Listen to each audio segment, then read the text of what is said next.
ನಮಸ್ಕಾರ, ಎಲ್ಲರೂ ಚೆನ್ನಾಗಿದ್ದೀರಾ ಅನ್ಕೊತೀನಿ. ನಾನು ಚೆನ್ನಾಗಿದ್ದೀನಿ. Welcome to my YouTube channel.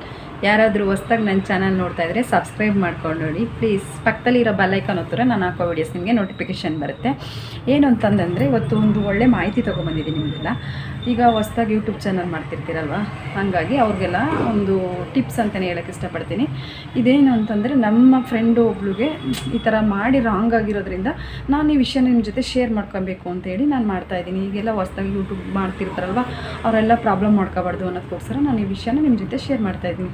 ಏನಪ್ಪ ಅಂತಂದರೆ, ಇವಾಗೆಲ್ಲ ಯೂಟ್ಯೂಬ್ ಚಾನಲ್ ಹೊಸ್ದಾಗಿ ಓಪನ್ ಮಾಡ್ತೀರಾ, ನಿಮಗೆ 1,000 ಸಬ್ಸ್ಕ್ರೈಬ್ ಆಗಬೇಕು, 4,000 ವಾಚ್ ಅವರ್ ಆಗಬೇಕು, ಹೇಗಪ್ಪ ಕಂಪ್ಲೀಟ್ ಮಾಡೋದು ಅಂತ ಇದು ಮಾಡ್ತಿರ್ತಾರೆ. ನೀವೇನು ಮಾಡ್ತೀರಾ, ಇವಾಗ ಲೈವ್ ಅಂತ ಜಾಸ್ತಿ ಎಲ್ಲ ಲೈವ್ ಹೋಗಿ ಬಿಟ್ಬಿಟ್ಟಿದ್ದೀರಾ. ಇವಾಗ ಲೈವ್ ಮಾಡೋಕ್ಕೆ ಹೋಗ್ತೀರಾ, ಅಲ್ಲಿ ನೀವು ಸಬ್ಸ್ಕ್ರೈಬು ಮಾಡ್ಕೊತೀರಾ, ವಾಚ್ ಅವರು ಕಂಪ್ಲೀಟ್ ಮಾಡ್ಕೊತೀರಾ. ಈ ಕಡೆ ನೀವು ಲಾಂಗ್ ವಿಡಿಯೋ ಮಾಡೋಕ್ಕೆ ಸ್ವಲ್ಪ ಟೈಮ್ ತೊಗೊಳ್ಳಲ್ಲ. ನೀವು ಆ ಕಡೆ ಜಾಸ್ತಿ ಇಂಟ್ರೆಸ್ಟ್ ಕೊಡ್ತಿರ್ತೀರ, ಈ ಕಡೆ ಲಾಂಗ್ ವಿಡಿಯೋ ಕಡೆಗೆ ನೀವು ಸ್ವಲ್ಪ ಕಮ್ಮಿ ಮಾಡಿಬಿಡ್ತೀರಾ. ಹಂಗಾಗಿ ಏನಾಗುತ್ತೆ, ನಿಮಗೆ ಒಂದು 3 ತಿಂಗಳು 4 ತಿಂಗಳಲ್ಲಿ ನಿಮ್ಗೆ ವಾಚ್ ಅವರು ಕಂಪ್ಲೀಟ್ ಆಗುತ್ತೆ, ಸಬ್ಸ್ಕ್ರೈಬು ಕಂಪ್ಲೀಟ್ ಮಾಡ್ಕೊಬಿಡ್ತೀರಾ. ಆಮೇಲೆ ನಿಮ್ಮ ಮಾನಿಟೈಸೂ ಆನ್ ಆಗಿಬಿಡುತ್ತೆ. ಆಮೇಲೆ ಮುಂದೆ ಇರೋದು ನಿಮಗೆ ತುಂಬ ಪ್ರಾಬ್ಲಮ್ಮು. ನೀವೇನು ಮಾಡಿರ್ತೀರ, ಲಾಂಗ್ ವೀಡಿಯೋನ ಕಮ್ಮಿ ಮಾಡಿಬಿಟ್ಟಿರ್ತೀರ, ನೀವು ಆ ಕಡೆನೇ ಜಾಸ್ತಿ ಇಂಟ್ರೆಸ್ಟ್ ಕೊಡ್ತಾ ಇರ್ತೀರಲ್ವ. ಹಂಗಾಗಿ ಏನಾಗುತ್ತೆ, ಲಾಂಗ್ ವಿಡಿಯೋಗೆ ಆಮೇಲೆ ನೀವು ಅಲ್ಲಿ ಆದಮೇಲೆ ಮತ್ತೆ ಇಲ್ಲಿಗೆ ಬರ್ತೀರ ಲಾಂಗ್ ವೀಡಿಯೋಸ್ ಇದು ಮಾಡೋಕ್ಕೆ ಅಂತ. ಅವಾಗ ಏನಾಗುತ್ತೆ, ನಿಮಗೆ ವ್ಯೂವರ್ಸು ಜಾಸ್ತಿ ಬರಲ್ಲ. ಏನಕ್ಕೆ ಅಂತಂದರೆ, ನಿಮಗೆ ಅಲ್ಲಿ ಲೈವ್ ವಿಡಿಯೋ ಮಾಡ್ತಿರೋರು ನಿಮ್ಗೆ ಇಲ್ಲಿ ವಿಡಿಯೋ ನೋಡೋಕ್ಕೆ ಬರಲ್ಲ, ನಿಮ್ಗೆ ಇಲ್ಲಿ ಸಪೋರ್ಟ್ ಮಾಡಲ್ಲ. ಅಲ್ಲಿ ಮಾತ್ರ ಬರ್ತಿರ್ತಾರೆ, ಅವ್ರುಗಳು ಇಲ್ಲಿ ಯಾರೂ ಬರಲ್ಲ. ಹಂಗಾಗಿ ನಿಮ್ಗೆ ಏನಾಗುತ್ತೆ, ವ್ಯೂವರ್ಸ್ ಬರಲ್ಲ. 10, 20, 50 ಅಷ್ಟೇ, ಅದ್ರ ಮೇಲೆ ಹೋಗೋಕ್ಕೆ ಸಾಧ್ಯನೇ ಇಲ್ಲ. ಆ ಥರ ಆಗ್ಬಿಟ್ಟು ಅವಳು ಒಂದು 4 ತಿಂಗಳಿಗೆಲ್ಲ ಒಂದು ಮಿನಿಮಮ್ ಒಂದು 8,000 ಸಬ್ಸ್ಕ್ರೈಬ್ ಮಾಡ್ಕೊಂಡು, ವಾಚ್ ಅವರ್ ಕಂಪ್ಲೀಟ್ ಮಾಡ್ಕೊಂಡು ಎಲ್ಲ ಆಯಿತು, ಮಾನಿಟೈಸೇಷನ್ ಆಯಿತು, ಎಲ್ಲ ಆಯಿತು. ಬಟ್ ಅವಳಿಗೆ ವ್ಯೂವರ್ಸ್ ಬರ್ತಾಯಿಲ್ಲ. ಲಾಂಗ್ ವೀಡಿಯೋ ಮಾಡ್ತಾಯಿದ್ದಾಳೆ. ಇವಾಗ ಏನು ಮಾಡಿದ್ರು ಟ್ರೈ ಮಾಡಿದ್ರು, 1 ವರ್ಷ ಆದಮೇಲೆ 3 ತಿಂಗಳಾಗದೆ ಲಾಂಗ್ ವೀಡಿಯೋ ಏನು ಮಾಡಿದ್ರವಳು ತೊಗೊಳೋಕೆ ಆಗ್ತಾನೆ ಇಲ್ಲ. ಲಾಂಗ್ ವೀಡಿಯೋ ಗ್ರೋತ್ ಆಗ್ತಾನೆ ಇಲ್ಲ, ತುಂಬ ಕಷ್ಟ ಆಗ್ತಿದೆ. ಅವಳು ಎಷ್ಟು ಬೇಜಾರು ಮಾಡ್ಕೊತಾ ಇದ್ದಾಳೆ ಅಂದರೆ, ನನಗೆ ಹೇಳ್ಕೊಂಡ್ಲು ಹಿಂಗಾಗಿದೆ, ನಾನು ಏನು ಮಾಡೋದು, ನೀವು ಆ ಥರ ಎಲ್ಲ ತಪ್ಪು ಮಾಡಬೇಡ ಅಂತ. ನಾನಂತೂ ಲೈವ್ ವಿಡಿಯೋ ಜಾಸ್ತಿ ನಾನು ಮಾಡೋಕ್ಕೆ ಹೋಗಲ್ಲ, ಆ ಥರ ಎಲ್ಲ ನಾನು ಮಾಡ್ತಿಲ್ಲ. ಹಂಗಾಗಿ ಮಾಡ್ತಿದ್ದೀರಲ್ಲ, ನೀವು ಲೈವ್ ವಿಡಿಯೋ ಮಾಡಿದ್ರೂ ಪರವಾಗಿಲ್ಲ. ನೀವೇನು ಮಾಡಬೇಕು ಅಂತಂದರೆ, ಸ್ವಲ್ಪ ಲಾಂಗ್ ವಿಡಿಯೋನು ಡೈಲಿ ಒಂದೊಂದು ಹಾಕಿ, ಆಗಿಲ್ಲ ಅಂದರೆ ವಾರಕ್ಕೆ 1, 2, 3 ಹಾಕ್ಕೊಂಡೋಗಿ ಲೈವು ಮಾಡಿ. ನಿಮಗೆ ಸಬ್ಸ್ಕ್ರೈಬು ಬೇಕು ಅಂತಂದರೆ ಶಾರ್ಟ್ಸ್ ವಿಡಿಯೋದೆಲ್ಲ ಮಾಡಿ. ಖಂಡಿತ ಚೆನ್ನಾಗಿ ಮಾಡಿದ್ರೆ ಅದರಲ್ಲೂ ನಿಮಗೆ ಸಬ್ಸ್ಕ್ರೈಬ್ ಬಂದೇ ಬರ್ತಾರೆ. ಒಳ್ಳೊಳ್ಳೆ ಕಂಟೆಂಟ್ ಇದ್ದರೆ ವೀಡಿಯೋ ನೋಡ್ತಾರೆ, ಸಬ್ಸ್ಕ್ರೈಬ್ ಮಾಡ್ಕೊತಾರೆ. ಹಂಗಾಗಿ ಅವಳು ತಪ್ಪು ಮಾಡಿಕೊಂಡು ನನಗೆ ಹೇಳ್ತಾ ಇರ್ತಾಳೆ, ನೀನು ಈ ಥರ ಎಲ್ಲ ಮಾಡಬೇಡ ಅಂತ. ಹಂಗೆ ನಾನು ನನಗೆ ಗೊತ್ತಿರೋ ನನ್ನ ಸಬ್ಸ್ಕ್ರೈಬರ್ಗೆ ಅರ್ಥ ಆಗಲಿ, ಸ್ವಲ್ಪ ತಿಳ್ಕೊಳ್ಳಿ ಅನ್ನೋದಕ್ಕೋಸ್ಕರ ಈ ವಿಷಯನ ನಾನು ಶೇರ್ ಮಾಡ್ಕೊತಾ ಇದ್ದೀನಿ. ಇದೇನಪ್ಪ, ನೀನೇನು ಭಾರಿ ಸಬ್ಸ್ಕ್ರೈಬ್ ಮಾಡ್ಕೊಬಿಟ್ಟಿದ್ದೀರಾ, ನೀವು ಬಂದಿದ್ದೀರಾ ಮಾತಾಡೋಕ್ಕೆ ಅಂತ ಅನ್ಕೋಬೋದು. ನಾವು ಚಿಕ್ಕ ಯೂಟ್ಯೂಬರ್ಸೇ, ಹಂಗಾಗಿ ಬೇರೆಯವ್ರಿಗೆ ಅನುಕೂಲ ಆಗಲಿ ಅನ್ನೋದು ನಾನು ಒಂದು ವಿಷಯನ ನಿಮ್ಮ ಜೊತೆ ನಾನು ಶೇರ್ ಮಾಡ್ತಾಯಿದ್ದೀನಿ. ನೀವು ಲೈವ್ ಅಂತ ಹೋದರೆ ಏನು ಅಂತಂದರೆ, ನಿಮಗೆ ಲೈವಲ್ಲಿ ಸಬ್ಸ್ಕ್ರೈಬ್ ಮಾಡ್ಕೋತಾರೆ, ಲೈವಲ್ಲಿ ಬಂದು ನೋಡೋರೆಲ್ಲ ವೀಡಿಯೋಸ್ ಬಂದು ನೋಡಲ್ಲ. ಹಂಗಾಗಿ ಈಗೇನು ಅಂತಂದರೆ, ಅವರಾಗೆ ನಮಗೆ ಸಬ್ಸ್ಕ್ರೈಬ್ ಮಾಡಿಕೊಂಡ್ರೆ ಖಂಡಿತ ನಮ್ಮ ವೀಡಿಯೋನ ಇಷ್ಟಪಟ್ಟು ನೋಡ್ತಾರೆ.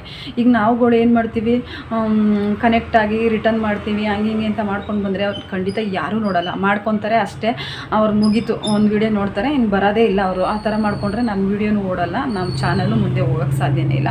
ಈಗ ನಮ್ಮದು ಒಂದು ಒಳ್ಳೆ ಕಂಟೆಂಟ್ ಇತ್ತು ಅಂತ ಅಂದರೆ ಜನ ಅವರಾಗೆ ಬರ್ತಾರೆ, ನೋಡ್ತಾರೆ, ನಮ್ಮ ವೀಡಿಯೋಗಳು ಓಡ್ತವೆ, ಚೆನ್ನಾಗಿರುತ್ತೆ. ಆ ಥರ ಏನು ಗೊತ್ತಾ, ನಾವು ಕಷ್ಟಪಟ್ಟು ಮಾಡಿದ್ರೆ ದೇವ್ರ ಫಲ ಕೊಟ್ಟೇ ಕೊಡುತ್ತೆ. ಸ್ವಲ್ಪ ಸಮಯ ಇರಬೇಕು, ಕಾಯಬೇಕು ಅಷ್ಟೇ. ನಾವು ಸುಲಭ ದಾರಿ ಹುಡಿಕೊಂಡು ಹೋಗ್ಬಿಟ್ಟು ಬೇಗ ನಾವು ಮಾಡ್ಕೊಳ್ಳೋಣ ಅಂತ ಹೋದರೆ ನೀವು ಬೇಗ ಎಲ್ಲ ಮಾಡ್ಕೋಬೋದು, ಬಟ್ ಕೊನೆಯಲ್ಲಿ ತುಂಬ ಪ್ರಾಬ್ಲಮ್ ಆಗುತ್ತೆ. ಅದು ಯಾಕೆ ಕೊನೆಯಲ್ಲಿ ಪ್ರಾಬ್ಲಮ್ ಫೇಸ್ ಮಾಡಬೇಕು, ಅದ್ರ ಬದಲು ನಾವು ಮುಂಚೆನೇ ಎಲ್ಲನೂ ಹೇಗೆ ಅಂತ ಏನು ಅಂತ ತಿಳ್ಕೊಂಡು ಮಾಡ್ಕೊಂಡ್ರೆ ಇನ್ನೂ ಒಳ್ಳೆಯದು ಅಂತ ಹೇಳೋಕ್ಕೆ ಇಷ್ಟಪಡ್ತೀನಿ. ನೀವು ಲೈವ್ ಮಾಡಲೇಬೇಕು ಅಂತಂದರೆ ಲೈವು ಮಾಡಿ, ಇಲ್ಲ ಅಂತಲ್ಲ. ಅದೇ ಥರ ಲಾಂಗ್ ವಿಡಿಯೋನು ಮಾಡಿಕೊಂಡು ಈ ಕಡೆನೂ ಜಾಸ್ತಿ ಸ್ವಲ್ಪ ಇಂಟ್ರೆಸ್ಟ್ ಕೊಡಿ, ಆ ಕಡೆನೂ ಕೊಡಿ. ನೀವು ಒಂದೇ ಕಡೆ ಇದು ಮಾಡ್ತೀರಾ. ಕೆಲವ್ರು ಏನು ಅಂದರೆ ಲೈವಲ್ಲೇ ಜಾಸ್ತಿ ವಾಚ್ ಅವರ್ ಕಂಪ್ಲೀಟ್ ಆಗಿಬಿಡುತ್ತೆ, ಸಬ್ಸ್ಕ್ರೈಬ್ ಬರ್ತಾರೆ, ಆ ಕಡೆ ತುಂಬ ಇಂಟ್ರೆಸ್ಟ್ ಆಗಿಬಿಡುತ್ತೆ, ನಿಮ್ಗೆ ಈ ಕಡೆ ಕಮ್ಮಿ ಇಂಟ್ರೆಸ್ಟ್ ಕೊಡೋದೇ ಇಲ್ಲ. ಹಂಗಾಗಿ ಏನಾಗುತ್ತೆ, ನಿಮಗೆ ತುಂಬ ಪ್ರಾಬ್ಲಮ್ ಆಗ್ತಾ ಬರುತ್ತೆ, ನಿಮ್ಗೆ ಗೊತ್ತಾಗಲ್ಲ. ನಿಮ್ಮ ಮಾನಿಟೈಸೇಷನ್ ಹಾಳು ಮಾಡ್ಕೊಂಡಿರ್ತೀರಾ. ಆಮೇಲೆ 1 ವರ್ಷ ಸ್ಟ್ರಗಲ್ ಮಾಡಿದ್ರು ನಿಮ್ಮ ವಿಡಿಯೋ ಓಡೋಕ್ಕೆ ಸಾಧ್ಯನೇ ಇಲ್ಲ. ನಿಧಾನ ಆದರೂ ಪರವಾಗಿಲ್ಲ, ಒಂದು 7-8 ತಿಂಗಳಾದರೂ ಪರವಾಗಿಲ್ಲ, ವೆಯ್ಟ್ ಮಾಡಿ, ನಿಧಾನಕ್ಕೆ ಮಾಡಿ, ಖಂಡಿತ ಆಗುತ್ತೆ, ಒಳ್ಳೆಯದಾಗುತ್ತೆ. ಬಟ್ಟು ಆ ಥರ ಮಾಡೋಕ್ಕೆ ಹೋಗ್ಬಾರ್ದು. ಹೇಳಲ್ವ ಮೊದಲೇ ಗಾದೆ ಐತಲ್ಲ, ಆ ಥರ ಪಟ್ಟರೆ ಯಾವುದು ನಮಗೆ ಬೇಗ ಸಿಗಲ್ಲ. ನಿಜವಾಗ್ಲೂ ಸ್ವಲ್ಪ ತಾಳ್ಮೆಯಿಂದಕ್ಕಾದರೆ ಖಂಡಿತ ಒಂದಿನ ಒಳ್ಳೆಯದಾಗೇ ಆಯ್ತದೆ. ಹಾಗಾಗಿ ನನ್ನ ಫ್ರೆಂಡು ಒಂದು ಸಜೆಷನ್ ಕೊಟ್ಟರು ನನಗೆ ಈ ಥರ. ಹಂಗಾಗಿ ನಾನು ನಿಮ್ಗೆ ಹೇಳೋಣ ಅಂತ ಹೇಳ್ಬಿಟ್ಟು ಈ ವಿಡಿಯೋನ ಮಾಡಿದೆ. ತುಂಬ ಜನ ಲೈವ್ ಮಾಡ್ತಿರ್ತಾರೆ, ನಾನು ನೋಡ್ತಿರ್ತೀನಿ. ನಾನು ಜಾಸ್ತಿ ಲೈವೆಲ್ಲ ಹೋಗಲ್ಲ, ನನಗೂ ಏನು ಸಬ್ಸ್ಕ್ರೈಬು, ನಾನು ಜಾಸ್ತಿ ವೀಡಿಯೋ ಲಾಂಗ್ ವೀಡಿಯೋಸ್ ಹಾಕ್ತೀನಿ, ಶಾರ್ಟ್ ವೀಡಿಯೋಸ್ ಹಾಕ್ತೀನಿ ಅಷ್ಟೇ. ಹಾಗಾಗಿ ನಾನೇನು ಎಲ್ಲೂ ನಾನು ಶೇರ್ ಮಾಡೋಕ್ಕಂತೂ ಹೋಗಲ್ಲ ನನ್ನ ವೀಡಿಯೋಸ್ ಎಲ್ಲ. ಅವ್ರನ್ನ ಸಬ್ಸ್ಕ್ರೈಬ್ ಮಾಡಿ ಅಂತೇಳಿ ನಾನು ಇಷ್ಟಪಟ್ಟು ಯಾರು ಮಾಡ್ಕೊತಾರೆ ಮಾಡಿಕೊಂಡು ಹೋದರೆ ನೋಡೋಣ, ಅದೆಷ್ಟು ದಿನ ಆಗುತ್ತೆ ವೆಯ್ಟ್ ಮಾಡ್ತೀನಿ, ಕಾಯ್ತೀನಿ. ಹಂಗಾಗಿ ನಿಮ್ಗಳ ಜೊತೆ ವೀಡಿಯೋನ ಶೇರ್ ಮಾಡಿದೆ. ನೋಡಿ ನಿಮ್ಗೆ ಹೆಂಗೆ ಅನಿಸುತ್ತೆ. ಆಮೇಲೆ ಮುಂದೆ ಪ್ರಾಬ್ಲಮ್ ಆಗ್ಬಿಡ್ತು ಅನ್ನೋದಕ್ಕೋಸ್ಕರ ನಾನು ಈ ವಿಡಿಯೋದಲ್ಲಿ ನಿಮಗೆ ಈ ಥರ ತಿಳಿಸ್ಕೊಡ್ತಾ ಇದ್ದೀನಿ. ಹಂಗಾಗಿ ನಮಗೂ ಸಪೋರ್ಟ್ ಮಾಡಿದ್ರೆ ನಾವು ಸಪೋರ್ಟ್ ಮಾಡ್ತೀವಿ. ಈಗ ನಮ್ಮ ವೀಡಿಯೋಗಳನ್ನ ನೀವು ನೋಡಿ ಈ ಥರ ನಾನು ಪೂರ್ತಿ ವೀಡಿಯೋ ನೋಡಿದ್ದೀನಿ ಅಂತ ಹೇಳಿ, ಆವಾಗ ನಾವುಗಳು ನೋಡ್ತೀವಿ. ಹಂಗೆ ವೀಡಿಯೋ ನಮ್ಮ ವೀಡಿಯೋಗಳನ್ನೇ ನಾವೇ ನೋಡಿಕೊಂಡ್ರೆ ಚೆನ್ನಾಗಿ ಓಡುತ್ತೆ. ಆವಾಗ ನಮಗೆ ವ್ಯೂವರ್ಸು ಬರ್ತದೆ.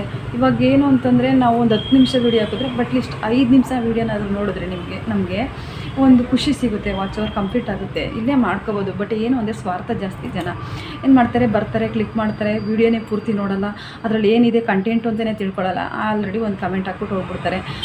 ಏನು ಅಂತಂದರೆ ಹೋಗ್ಲಿ ಕಮೆಂಟ್ ಹಾಕಿರ್ತಾರಲ್ಲ, ಆವಾಗ ಗೊತ್ತಾಗುತ್ತೆ ಇವ್ರು ನಮ್ಮ ವೀಡಿಯೋ ನೋಡೋರೆ ಅಂತ. ಆವಾಗ ನೀವು ಒಂದು ಸ್ವಲ್ಪ ವೀಡಿಯೋ ನೋಡಿದ್ರೆ ಇಷ್ಟು ಚಂದಲ್ಲಿ ನಮ್ಗೆ ಇಷ್ಟು ವಾಚ್ ಅವರ್ ಆಗಿದೆ ಅಂತನಾದ್ರೂ ನಮ್ಗೆ ಅರ್ಥ ಆಗುತ್ತೆ, ತಿಳ್ಕೊತೀವಿ. ಹಂಗಾಗಿ ನೀವು ಹಂಗೆ ಮಾಡ್ಕೊಂಡು ಬಂದರೆ ಖಂಡಿತ ನಮ್ಮ ಇದನ್ನು ನಾವೇ ಮಾಡ್ಕೊಂಡು ಹೋಗ್ಬೋದು, ಮುಂದುವರ್ಸ್ಕೊಂಡು ಹೋಗ್ಬೋದು. ಬಟ್ ನಾವೇ ಸ್ವಾರ್ಥಿಗಳು ಅಂದ್ಕೊತೀವಿ ಇಲ್ಲಿ. ಹಂಗಾಗಿ ಈ ವಿಷಯ ತಿಳಿಸೋಕ್ಕೋಸ್ಕರ ನಾನು ಈ ವಿಡಿಯೋ ನಿಮ್ಮ ಜೊತೆ ನಾನು ಶೇರ್ ಮಾಡಿಕೊಂಡೆ. ಹಂಗಾಗಿ ಯಾರಾದರೂ ಹೊಸ್ದಾಗಿ ನನ್ನ ಚಾನಲ್ ನೋಡ್ತಾರೆ ಸಬ್ಸ್ಕ್ರೈಬ್ ಮಾಡ್ಕೊಂಡಿ please. Thank you all friends. ಯಾರು ಕೇಳಿದ್ರು ನನಗೆ ಕೆಲಸ ಇಲ್ಲದೆ ಕೂತಿರ್ತೀರ, ನೀವು ಯಾವಾಗಲೂ ವೀಡಿಯೋ ಮಾಡ್ತಿರ್ತೀರ ಅಂತ. ಕೆಲಸ ಇಲ್ಲದೆ ಯಾರು ಕೂತಿರಲ್ಲಪ್ಪ, ಕೆಲಸ ಮಾಡಿಕೊಂಡೆ ನಮ್ಮ ಸಮಯ ಇದ್ದಾಗ ನಾನು ಟೈಮ್ ಬಿಡುವು ಮಾಡಿಕೊಂಡು ನಾನು ವೀಡಿಯೋ ಮಾಡಾಕೋದು. ಯಾರೂ ಕೆಲಸ ಇಲ್ಲದೆ ಕೂತ್ಕೊಳ್ಳಲ್ಲ. ನಿಮ್ಗೆ ಈ ಥರ ಎಲ್ಲ ಕಮೆಂಟ್ ಮಾಡೋಕ್ಕೇನು ಬೇಜಾರಾಗಲ್ವಾ? ನಾವು ಸಮಯ ಇದ್ದಾಗ, ಟೈಮ್ ಇದ್ದಾಗ ನಮಗೂ ಏನೋ ಒಂದು ಮಾಡಬೇಕು ಅಂತ ಅಂದ್ಕೊಂಡು ಒಂದು ಮಾಡಿ ಹಾಕ್ತಿರ್ತೀವಿ. ನೀವು ಅದಕ್ಕೆ ಒಂದು ಟಾಂಗ್ ಕೊಡ್ತೀರಾ, ಪರವಾಗಿಲ್ಲ. ನೀವು ಕೊಟ್ಟಿದ್ದು ನನಗೇನು ಬೇಜಾರೇನಾಗಲಿಲ್ಲ, ನನಗೆ ಅದಕ್ಕೆ ರಿಪ್ಲೈ ಕೊಡಬೇಕು ಅಂತ ಏನಿರಲಿಲ್ಲ. ಆದ್ರೂ ನಂಗೆ ಅನ್ನಿಸ್ತು, ಏನು ಕೆಲಸ ಇಲ್ಲದೆ ಕೂತ್ಕೊಂಡಿರೋದು ಮಾತ್ರ ಮಾಡ್ತಾರೆ ಅಂತಲ್ಲ, ಇದು ಒಂದು ಕೆಲಸ ಅಂತಲೇ ಅಂದ್ಕೊಂಡಿರೋದು ನಾನು. ಈಗ ನಾನು ಬೇರೆ ಕೆಲಸ ಹೇಗೆ ಕೆಲಸ ಮಾಡ್ತೀನಿ ಅದೇ ಥರನೇ ನಾನು ಇವಾಗ ಯೂಟ್ಯೂಬ್ ಚಾನಲ್ ಓಪನ್ ಮಾಡಿ ಇದು ಒಂದು ಕೆಲಸ, ಇದು ನನಗೆ ದೇವ್ರು ಕೊಟ್ಟ ಒಂದು ಕೆಲಸ ಅಂತಲೇ ನಾನು ಮಾಡ್ತಾಯಿದ್ದೀನಿ. ನನ್ನ ಪ್ರಯತ್ನ ನಾನು ಪಡ್ತಾಯಿದ್ದೀನಿ. ನಿಮ್ಗೆ ಇಷ್ಟ ಇದ್ದರೆ ನೋಡಿ, ಇಲ್ಲಾಂದರೆ ಖಂಡಿತ ನೋಡಬೇಡಿ. ಈ ಥರ ಎಲ್ಲ ಕಮೆಂಟ್ ಏನಕ್ಕೆ ಮಾಡ್ತೀರಾ ಅಂತ ನಂಗೆ ಗೊತ್ತಿಲ್ಲ. ಕೆಲವ್ರಿಗೆ ತುಂಬ ಹೊಟ್ಟೆ ಉರಿ ಅನಿಸುತ್ತೆ, ಏನಪ್ಪ ಅಂತ. ನಿಮ್ಮ ಕೈಲಿ ಮಾಡೋಕ್ಕೂ ಆಗೋಲ್ಲ, ಮಾಡೋದು ನೋಡಿ ಹೊಟ್ಟೆ ಉರ್ಕೊಂಡು ಸಾಯ್ತೀರಾ. ನೀವೇನಕ್ಕೆ ನೋಡ್ತೀರಾ? ಆ ಥರದವರು ನೋಡಲೇಬೇಡಿ, ಹೋಗ್ಬಿಡಿ ನಮ್ಮ ವಿಡಿಯೋ ನೋಡಿ ಅಂತ ನಾವೇನಾದ್ರು ಕೇಳಿದ್ದೀವಾ? ಯಾಕೆ ಈ ಥರ ಜನಗಳು ಏನಕ್ಕೆ ಈ ಥರ ಮಾಡ್ತಾರೆ ಅಂತ ನಂಗೆ ಗೊತ್ತಿಲ್ಲ. ನಾನು ತುಂಬ ಜನ ನೋಡ್ತೀನಿ, ತುಂಬ ಹೊಟ್ಟೆ ಉರ್ಕೊಂಡು ಸಾಯ್ತಾರೆ. ಈ ಹೊಟ್ಟೆ ಉರಿಯೋದ್ರಿಂದ ನೀವೇ ಹಾಳು ಮಾಡ್ಕೊತೀರ ಅಷ್ಟೇ. ಬೇರೆ ಇನ್ನೂ ಚೆನ್ನಾಗೇ ಇರ್ತಾರೆ. ನೀವು ಯಾರನ್ನ ಕುಗ್ಸೋಕ್ಕೆ ಹೋಗ್ತೀರಾ, ಅವ್ರು ಇನ್ನೂ ಮೇಲೆ ಹೋಗ್ತಾರೆ ಹೊರ್ತಾ ಕೆಳಗಂತೆ ಹೋಗೋಲ್ಲ ಯಾವುದೇ ಕಾರಣಕ್ಕೂ. ನೀವೇ ಕುಗ್ಗೋದು. ಈ ಥರ ಎಲ್ಲ ಮಾತಾಡಬೇಡಿ ಅಂತ ಹೇಳೋಕ್ಕೆ ಇಷ್ಟಪಡ್ತೀನಿ. ನಾವು ನಮ್ಮ ಕೆಲಸ ಮಾಡಿಕೊಂಡು ನಮ್ಮ ಸಮಯದಿಂದ ನಮ್ಮ ಖುಷಿಗೋಸ್ಕರ, ಹೌದು ಅರ್ನಿಂಗ್ ಮಾಡೋಕ್ಕೆ ಅಂತಲೇ ಅಂದ್ಕೊಳ್ಳಿ, ಅದಕ್ಕೋಸ್ಕರ ಮಾಡ್ತೀವಿ. ಇನ್ನೇನು ಒಂದು ಒಳ್ಳೆಯದಾದರೆ ಇದರಿಂದನೂ ಆಗಲಿ ಬಿಡಿ ಅನ್ನೋ ಥರ ನಾವು ಮನಸ್ಸು ಇಟ್ಕೊಂಡೆ ನಾವು ಮಾಡೋದು. ಒಳ್ಳೆಯ ಕೆಲಸ ಅಂತಲೇ ನಾವು ಮಾಡೋದು. ಯಾವ ಕೆಲಸ ಆದರೂ ನನಗೆ ದೇವ್ರ ಕೆಲಸ ಅಂತಲೇ ನಾನು ಮಾಡೋದು. ನನ್ನ ಕಡೆಯಿಂದ ಏನಾದರೂ ಅಲ್ಟಾಗಿದ್ದರೆ ತಲೆ ಕೆಡಿಸ್ಕೊಳ್ಳೋದು. Thank you all.